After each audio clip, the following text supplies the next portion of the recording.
The Q-Side.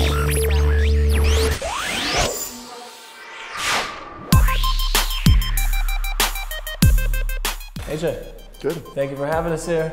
The Gawker offices. Feels like the Death Star in here, man. It's a little bit. Serious operation. Yeah. Oh, it's pretty intimidating. I mean, especially when you have like the big board of who's going to get fired for not having post stuff in time. So they can't get away with just being on their Facebook and watching porn all day.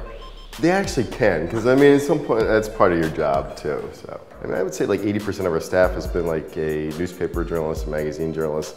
So we know the rules, and then we also know like where we can break them at times. Right.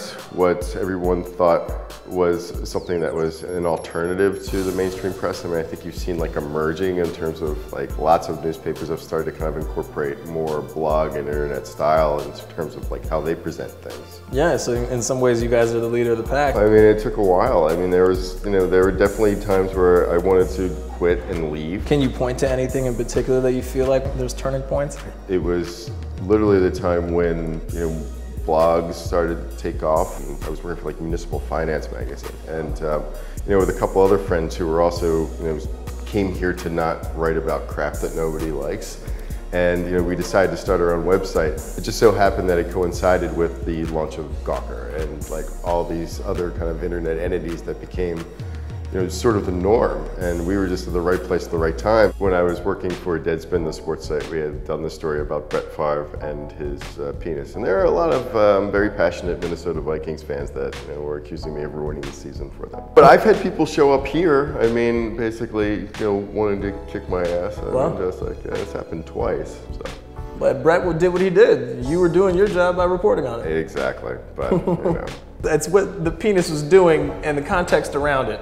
And the penis was there just to finish the story. The penis was there as factual evidence that he actually did this stuff. I mean, it was like, as much as people would like kind of accuse us of just like doing it to drum up page views, I mean, we were actually doing it because this was like a 9-month process and trying to figure out whether or not the story was true. And fortunately, someone came along and had all the evidence that we needed at that point. Right. I think a lot of people would be relieved to actually hear that you do go through a vetting process of 9 months in order to run with a story like Brett Favre's penis. No, I mean, we're definitely kind of called out more for our mistakes than our successes, and even our successes are kind of just like, poured over and almost ridiculed just with the equal fervor a lot of times. And I gotta say, you guys really represent New York pretty well. I feel like you guys got that sort of, that snarky sort of, that vibe of New York is very much embedded in the site. Yeah, we're obnoxious a-holes sometimes. I mean, just like, and I think that's part of the charm of New York, definitely. Well, listen, man, great chopping it up with you.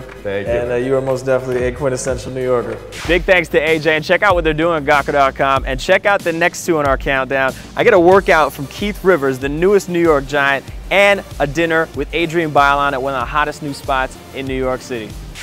And this is a fresh experience of entertainment. This is when you feel like I'm actually living my dream. Yes. You are interested in DTF. I don't know what DTF is. You're interested. Again, I guess it's out of habit because it doesn't itch you fidget, and I'm switching my position to my butt is on my left butt cheek. Pissed because I know my stupid phone is gonna ring again, and I wanna